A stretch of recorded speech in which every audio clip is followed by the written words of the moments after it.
우리가 여러 번에 걸쳐서 영적 전쟁에 관해서 계속해서 살펴봤습니다. 우리가 눈으로 보는 세상이 전부가 아니죠. 세상은 눈에 보이지 않는 세상이 있고, 눈에 보이지 않는 그런 세상은 전쟁 가운데 있고, 그 전쟁 한가운데 우리가 속해 있습니다. 그런 전쟁은, 우리가 속한 전쟁은 혈과 육에 관한 그런 전쟁, 그런 씨름이 아닙니다.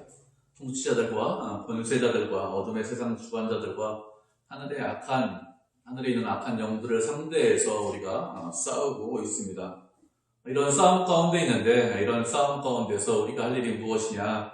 10절에 있는 말씀처럼 주 안에서와 그의 힘의 능력으로 강건해져야 됩니다.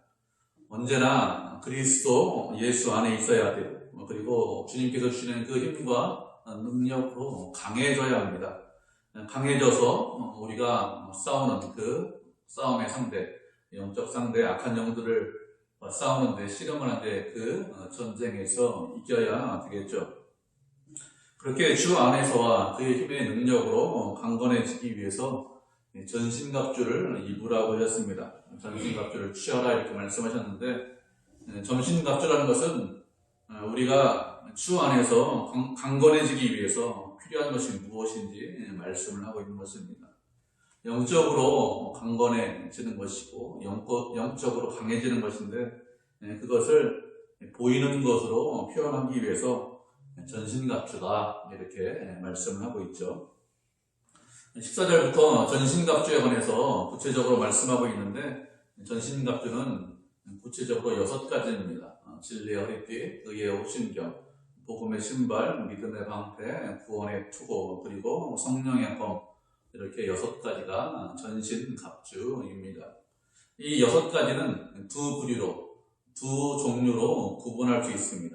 앞에 있는 3가지, 그리고 뒤에 있는 3가지, 이렇게 두 부류로 나눌 수 있는데, 앞에 있는 3가지는 고정적인 거예요. 허리띠나 호신경이나 신발 이런 것들은 움직이지 않는, 거의 고정되어 있는 것입니다.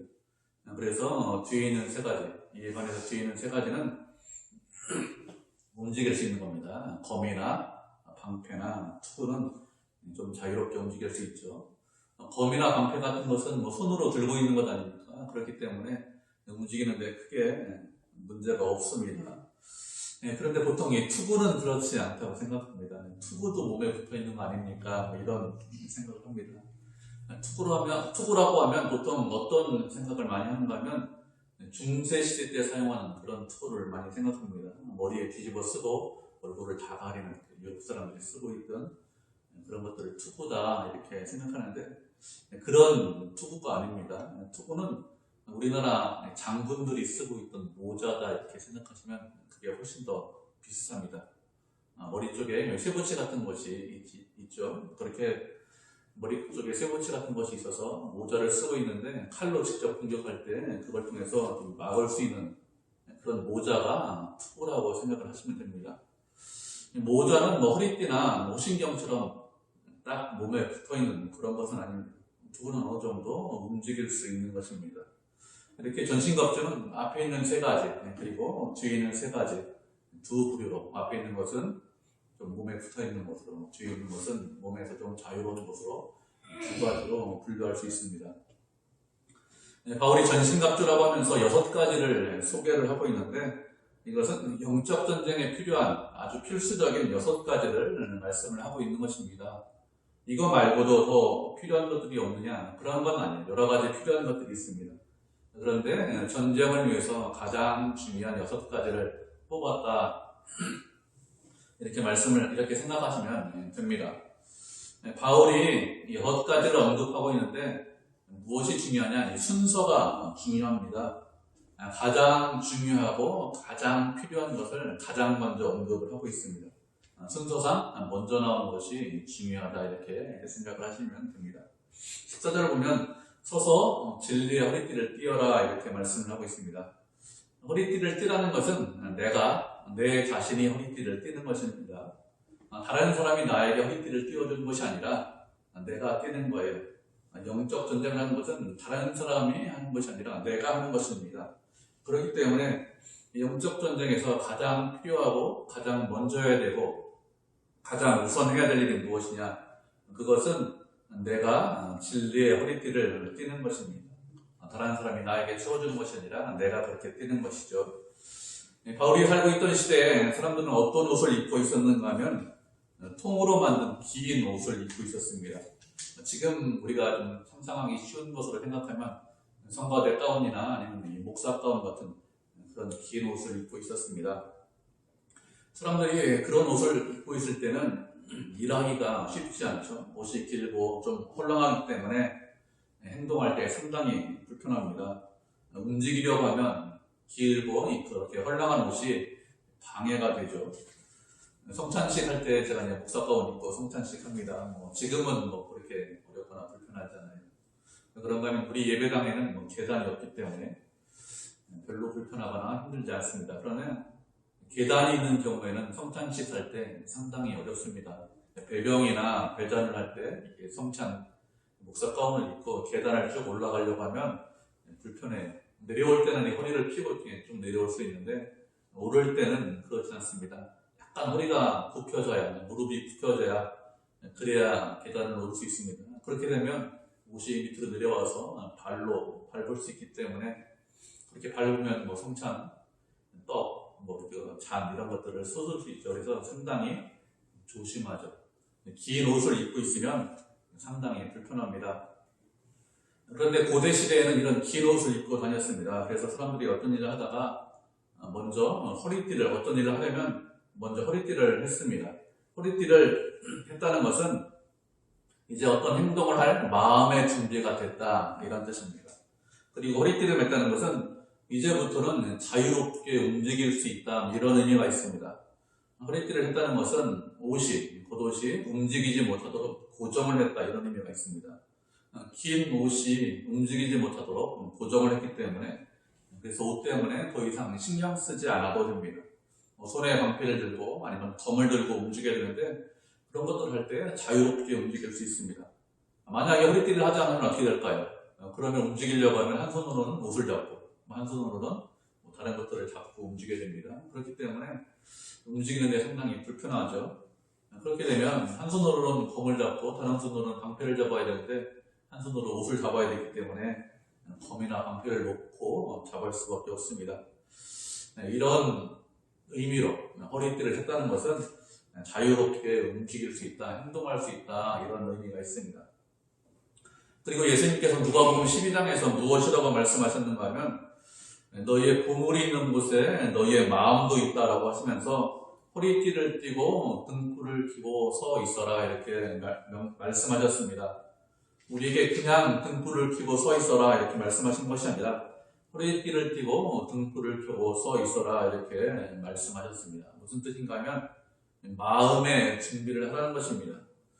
등불을 켜고 서 있으면서 필요하면 곧바로 어떤 행동을 해야 되는데 그런 행동을 할 그런 준비를 갖추고 있어라 그런 의미로 허리띠를 띠고 등불을 켜서 있어라 이렇게 말씀하신 것입니다.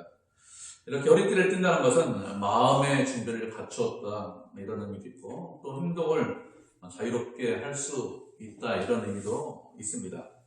인생을 살다 보면 갑작스럽게 급하게 어떤 행동을 해야 될 때가 있습니다. 그때 허리띠를 띠고 있으면 당황하지 않고 행동할 수 있겠죠. 그런데 허리띠를 띠고 있지 않으면 마음에 준비하고 있지 않으면 어떤 행동할 체계를 갖추고 있지 않으면 그런 상황에서 갑작스럽게 어떤 일이 일어난다면 그 일을 당황하지 않고 제대로 바르게 대처하는 것이 쉽지 않습니다.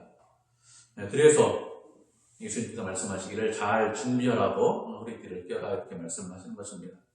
허리띠를 띠는 것을 가장 먼저 하셔야 합니다. 그래서 순서상 가장 먼저 말씀하신 거예요. 영적 전쟁을 하는데 가장 먼저 필요하고 가장 우선적으로 해야 될 일이 무엇이냐? 그것은 허리띠를 띠는 것입니다. 허리띠를 띠지 않으면 다른 것들을 준비할 수가 없습니다. 마음의 준비를 먼저 하셔야 돼요. 그래야 그 이후에 군사가 될 수 있습니다. 예수님을 믿는 어떤 신자들은 영적인 전쟁이 없다. 그런 것들 자체가 아예 없다. 이렇게 생각하는 사람들이 있습니다. 그런 사람들은 마음의 준비를 하지 못하죠. 그러면 어떻게 되겠습니까? 주님께서 말씀하신 대로 10절에 있는 말씀대로 그리스도 안에서 그의 힘의 능력으로 강건해지고 전신갑주를 입어라 이렇게 말씀하셨는데 영적 전쟁이 있는 줄 없는지 알지 못하고 그런 것들이 없다 이렇게 생각하는 사람은 그 말씀 자체가 공허한 말씀이 됩니다. 그렇기 때문에 우리가 가장 먼저 할 일이 무엇이냐? 마음의 준비를 하셔야 됩니다. 그것이 가장 우선이죠. 그래야 나머지 것들, 나머지 영적 전쟁에 필요한 것들을 준비할 수 있습니다. 그렇기 때문에 먼저 말씀하신 것이 허리띠를 펴라 이렇게 말씀하셨습니다. 하나님께서 우리에게 허리띠를 띠라고 말씀하셨는데 그런데 그냥 허리띠를 띠는 것이 아니라 진리로 너의 허리띠를 띄어라 이렇게 말씀하셨습니다. 그러면 진리로 허리띠를 띈다는 것이 무슨 뜻일까요? 진리다 이렇게 말씀하셨기 때문에 진리는 당연히 하나님의 말씀이다 이렇게 생각을 할 수 있습니다. 그런데 17절로 보면 이런 말씀이 있죠. 성령의 곧 하나님의 말씀을 가져라 이렇게 말씀을 하고 있습니다. 여기서 하나님의 말씀이라는 것은 구체적인 하나님의 말씀을 가져라 이런 뜻입니다.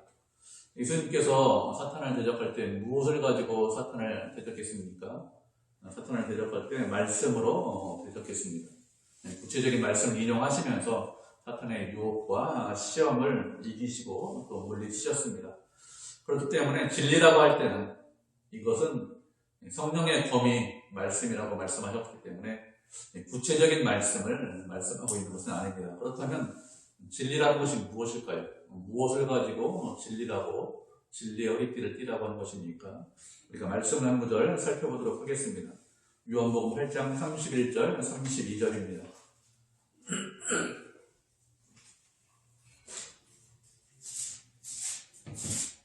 요한복음 8장 31절 32절 말씀을 살펴보도록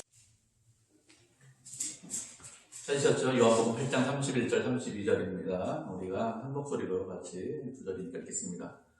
그러므로 예수께서 자기를 믿은 유대인들에게 이르시되 너희가 내 말을 거하면 참으로 내 제자가 되고 진리를 알 테니 진리가 너희를 자유롭게 하리라. 아멘. 예수님께서 그 당시에 예수님을 믿고 의지하는 유대인들에게 말씀하셨습니다. 너희가 내 말에 거하고 내 말에 거하면 참으로 내 제자가 된다 이렇게 말씀하셨습니다. 내 말에 거한다는 것은 예수님의 말씀을 믿고 듣고 그리고 그 말씀을 받아들이고 그것을 하나님의 말씀으로 인정하는 것을 말합니다. 그 당시 유대인들은 자신들만의 가르침을 가지고 있었습니다. 모세오경을 가지고 있었고 많은 선지자들이 있었고 그리고 이것에 더해서 장로들의 유전, 장로들의 가르침을 가지고 있었습니다. 그리고 그 당시에 당대에 뛰어난 학자들도 꽤 많이 있었습니다. 그런데 그 당시 말씀을 가르치는 사람들은 무엇을 가르쳤는가 하면 위로부터 전하에 내려오는 전통을 주로 가르쳤습니다. 전통이 어떻게 생겨났고 그리고 그 전통을 어떻게 지키는 것이 올바르게 지키는 것이다 이런 식으로 말씀을 가르쳤습니다. 왜 그런 식으로 말씀을 가르쳤는가 하면 그렇게 하는 것이 하나님의 뜻을 따르는 것이다. 전통을 지키는 것이 하나님의 뜻을 따르는 것이다 이렇게 생각했습니다. 그런데 예수님은 그렇게 말씀하시지 않았습니다. 예수님은 율법과 선지자를 폐하기 위해서 이 땅에 오신 것이 아니라고 했습니다. 율법과 선지자를 완성하기 위해서 이 땅에 오셨다고 했죠. 참 율법의 의미가 무엇이고 그리고 선지자들이 예언한 말씀이 있는데 그 예언한 말씀을 성취하기 위해서 그 예언한 말씀을 이루기 위해서 이 땅에 오셨다고 했습니다. 그러면서 그 당시 서기관들, 바리새인들, 그 당시 학자들이 가르치는 것과 다르게 말씀을 가르쳤습니다. 가장 대표적인 것이 무엇이냐? 우리가 잘 알고 있는 이 산상수훈의 말씀입니다. 산상수훈은 말씀을 쭉 읽어보시면 어느 누구도 그렇게 말씀을 가르치거나 또 그렇게 말씀하실 수 없죠. 예수님이시기 때문에 예수님께서 하나님이시고 하나님의 아들이시기 때문에 그렇게 말씀을 하시는 것입니다. 말씀에 율법의 참 의미가 무엇이고 그리고 하나님의 뜻이 어디 있는지 우리에게 말씀을 통해서 가르쳐 주셨습니다. 그런데 그런 예수님의 말씀을 믿고 지키면 그러면 유대인들이지만 그들이 제자가 된다고 했습니다. 그렇게 예수님의 말씀 가운데 거하면 그들이 진리를 안다고 했습니다. 그리고 그 진리가 우리를 자유롭게 만든다 이렇게 말씀하셨습니다. 그러면 진리를 안다는 것이 무슨 뜻일까요? 진리를 안다는 것은 예수님이 누구신지 안다는 겁니다. 예수님께서 창세 전에 계셨고 그리고 동정녀의 몸에서 이 땅에 태어나셨고 참 하나님이시고 참 인간이시라는 것을 안다는 그런 뜻입니다. 예수님께서 이 땅에 오신 목적이 무엇이고 또 예수님이 누구신지 어떤 분인지 그것을 아는 것이 진리를 아는 것입니다. 그렇게 예수님이 누구신지 알면 그 진리가 우리를 자유롭게 한다. 우리에게 자유를 준다고 했습니다. 예수님께서 누구신지 알기 때문에 그 진리 안에 거하면 그 진리가 예수님께서 우리에게 자유를 준다는 것이죠. 예수님을 안다는 것은 말씀의 가운데 거한다는 것은 율법에 매여 있다 이런 뜻이 아닙니다.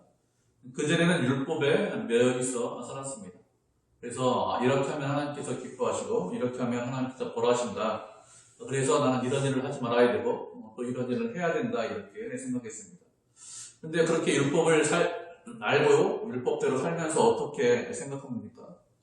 다른 사람을 정죄했죠. 나는 이렇게 율법을 잘 지키는데 너는 왜 율법을 지키지 않느냐? 이렇게 하면서 다른 사람을 정죄했습니다. 다른 사람만 정죄하는 것이 아니라 또 자기 자신도 정죄합니다. 겉으로는 율법을 잘 지키고 있습니다. 그런데 실제 마음은 어떤 마음을 갖고 있는가 하면 실제로는 다른 사람을 미워하고 시기하고 질투하고 그리고 외식하고 있습니다. 그렇게 자신의 마음을 보면서 외식하는 것을 보면서 스스로 정죄하죠. 이렇게 율법이라는 것은 무엇이 옳고 무엇이 그른 것은 알려줄 수 있지만 그렇지만 그것이 우리에게 힘이 되거나 능력이 되지는 않습니다. 알고 있다고 무엇이 옳은 것이고 무엇이 그른 것인지 알고 있다고 그것을 지킬 수 있느냐 그런 것은 아니겠죠. 그렇지만 예수님을 아는 것, 진리를 아는 것은 그렇지 않습니다. 예수님께서 우리의 힘이 되시고 우리의 능력이 되십니다. 그 안에 참 자유가 있고 참 기쁨이 있습니다. 그래서 진리를 알지니 진리가 너희를 자유하게 한다 이렇게 말씀을 하셨습니다. 진리로 허리띠를 떼라 무슨 의미냐 이런 뜻입니다. 진리이신 예수님에 대해서 알고 예수님을 믿는 것 그것이 진리로 허리띠를 띠는 것입니다. 우리는 예수님이 어떤 분인지 그리고 그 예수님께서 왜 오셨는지 알아야 되겠죠. 그리고 우리를 왜 구원하셨는지 그것을 알고 또 그 예수님을 믿고 의지하는 것 그것이 진리로 허리띠를 띠는 것입니다. 이렇게 우리는 진리로 먼저 허리띠를 떼어야 됩니다. 그런데 사실 거의 다 알고 있어요. 모르는 거 없습니다. 예수님께서 진리라는 것을 알고 있습니다. 또 예수님께서 우리를 창세전에 선택하시고 또 이 땅에 오셔서 우리를 구원하기 위해서 십자가에 달려 돌아가시고 사흘 만에 부활하시고 승천하신 이후에 다시 오신다는 것을 이미 다 알고 있습니다. 또 그리고 이 진리의 말씀을 믿고 있고 예수 그리스도를 믿고 있습니다. 그리고 이 진리를 매 주마다 선포하고 있죠. 예배를 드리면서 우리가 말씀을 선포합니다. 여러분이 저나 말씀을 듣죠. 말씀을 듣는 주된 내용이 무엇이죠? 그것은 예수님에 관한 것입니다. 어떻게 보면 모르는 말씀을 선포하는 것이 아니라 이미 다 알고 있는 그런 말씀을 선포하고 그런 말씀을 배웁니다. 모르는 말씀, 이상한 말씀을 선포하지 않죠. 이미 알고 있는 진리를 선포합니다. 그러면 매 주마다 이렇게 진리의 말씀을 선포하고 있고 또 그 진리의 말씀을 알고 있고 또 진리를 믿고 있는데 예수 그리스도를 믿고 있는데 왜 진리를 알고 믿고 또 그렇게 매일매일 매주마다 가르치고 또 서로 깨닫게 하고 이런 것들이 왜 중요할까요? 왜 그런가 하면 사탄은 언제나 진리를 공격하기 때문에 그렇습니다. 예수님에 대해서 명확하게 알지 못하면 예수님을 믿지 못하면 그 사람은 어떻게 되느냐? 그 사람은 흔들리게 되어 있습니다. 말씀을 한 구절 살펴보도록 하겠습니다. 갈라디아서 1장 6절로 9절 말씀 살펴보도록 하죠. 갈라디아서 1장 6절로 9절입니다.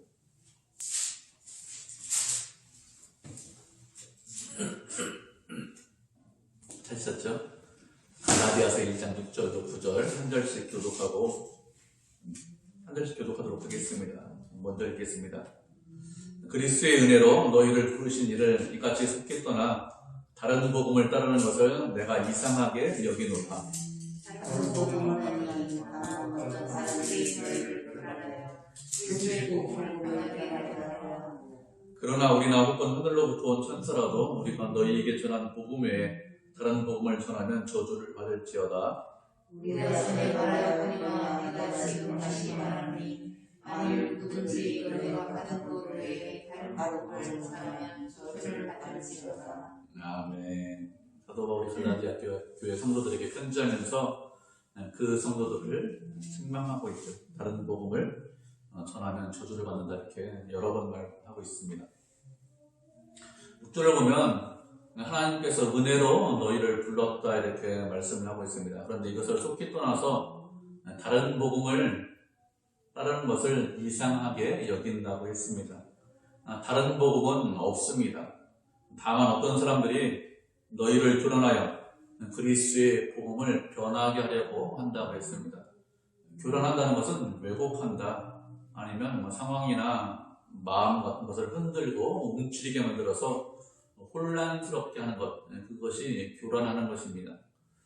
바울은 예수님께서 은혜로 너희를 불러주셨다, 이렇게 말하고 있는데, 그런데 갈라디아 교회 성도들이 다른 복음을 따르고 있습니다. 다른 복음이 무엇인가 하면 예수 그리스도를 믿어야 구원받는다는 것은 틀림없는 사실이다. 그것은 변하지 않는다. 그러나 그것만으로는 부족하다고 했습니다. 예수님을 믿는 것으로만 부족하고 무엇을 더해야 되느냐? 할례를 더해야 구원을 받을 수 있다고 했습니다. 할례를 받지 않으면 믿음 플러스 할례가 있어야, 그래야 구원받지, 할례 받지 못하면 구원받지 못한다. 이런 소리를, 이런 다른 복음을 갈라디아 교회 성도들이 들었습니다. 그렇게 다른 복음을 들은 갈라디아 교회 성도들이 어떻게 되었는가 하면 다른 복음에 급속하게 빠지게 되었습니다. 은혜로 구원받았다는 것을 버려버리고 은혜도 있어야 되고 율법도 할례도 있어야 된다, 이런 소리에 빠진 것입니다. 이런 성도들에 대해서 무엇이라고 합니까? 다른 복음은 없다고 합니다. 우리나 아니면 하늘로부터 온 천사라도 바울이 이전에 전한 그런 복음, 은혜로 구원받는다는 그런 복음이 아닌 다른 복음을 전하면 그 누구라도 저주를 받을 것이라고 했습니다. 우리는 진리가 무엇인지 알고 또 그 진리를 가르치고 있습니다. 그런데 그렇게 진리가 무엇인지 알아야 되고 가르치는 이유가 무엇일까요? 그것은 언제나 사탄이 진리를 공격하기 때문에 그렇습니다. 진리를 공격해서 사람들을 교란시킵니다. 혼란스럽게 만들어서 믿음에서 멀어지게 하고, 그리고 그리스도에게서 멀어지게 만드는 것이 사탄의 전략이죠. 최근 100년 사이에 가장 많이 공격하는 것이 무엇이라고 했죠? 최근 100년 사이에 가장 많이 공격하는 것은 하나님의 말씀, 성경이 진리가 아니다, 성경이 하나님의 말씀이 아니다, 이런 공격을 가장 많이 합니다. 성경이 일반 문서라는 것이죠. 진리가 아니라는 것입니다. 세상 사람들이 만들어낸 책과 방불하다, 동일하다, 이렇게 공격을 가장 많이 합니다. 이런 공격을 하는 이유가 무엇이냐? 세상의 사상이나 세상의 지혜나 세상의 철학이나 성경이나 크게 다르지 않다, 이런 것들을 주장하기 위해서 그렇습니다. 이런 주장이 잘못되었다는 것을 우리가 분명히 알고 있어야 됩니다. 그래야 넘어지지 않고, 그래야 흔들리지 않습니다. 진리가 부족하면 어떻게 될까요? 진리로 허리띠를 띠고 있지 않으면 어떻게 됩니까? 그러면 사탄은 언제나 그 부분을 공격해서 우리를 넘어뜨립니다. 그렇기 때문에 가장 중요한 것이 무엇이냐? 가장 우선적으로 해야 될 일이 무엇이냐? 진리로 허리에 띠를 띠는 것입니다. 진리가 무엇인지 알 때 우리가 넘어지지 않습니다. 진리가 무엇인지 알고 난 이후에 전쟁에 필요한 것들을 준비할 수 있습니다. 그렇지 않으면 전쟁에 필요한 것들을 아무리 많이 준비해도 그래도 부족해요. 진리가 무엇인지 명확하게 알지 못하기 때문에 많은 것들을 준비해도 그 준비한 것들이 쓸모없고 오히려 방해만 되죠. 내 몸에 붙어있는 여러 가지 것들이 있습니다. 내가 들고 있는 것들이 있죠. 투구를 쓰고 있거나 아니면 호신병을 갖고 있거나 방패나 칼을 들고 있는데 그런 것들이 공격용, 방어용 그런 무기가 되는 것이 아니라 진리의 허리띠를 띠고 있지 않으면 그러면 오히려 무거운 짐이 될 뿐입니다. 그렇기 때문에 우리는 어떻게 됩니까? 진리가 무엇인지 명확하게 알아야 됩니다. 그래야 전쟁에 임할 수 있고 그것뿐만 아니라 다른 전신갑주를 취할 수 있습니다. 그렇지 않으면 다른 것들을 취하는 것이 무의미합니다.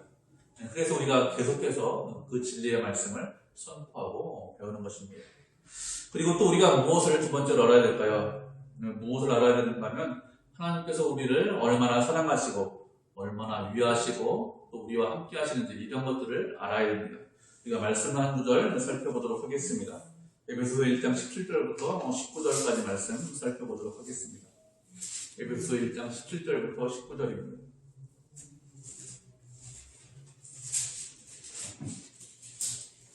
에베소서 1장 17절부터 19절까지 말씀 세 자리니까 우리가 한 목소리로 같이 읽겠습니다. 시작.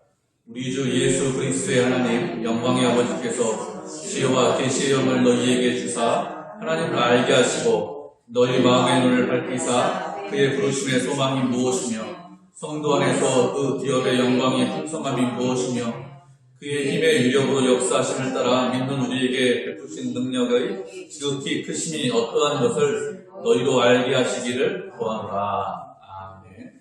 사도 바울이 이 말씀 살펴봤는데 예전에 에베소 교회 성도들을 위해서 기도하고 있는 말씀입니다. 우리 주 예수 그리스도의 하나님 영광의 아버지께서 지혜와 계시의 영을 주사 하나님을 알게 하시고 이렇게 간구하고 있습니다.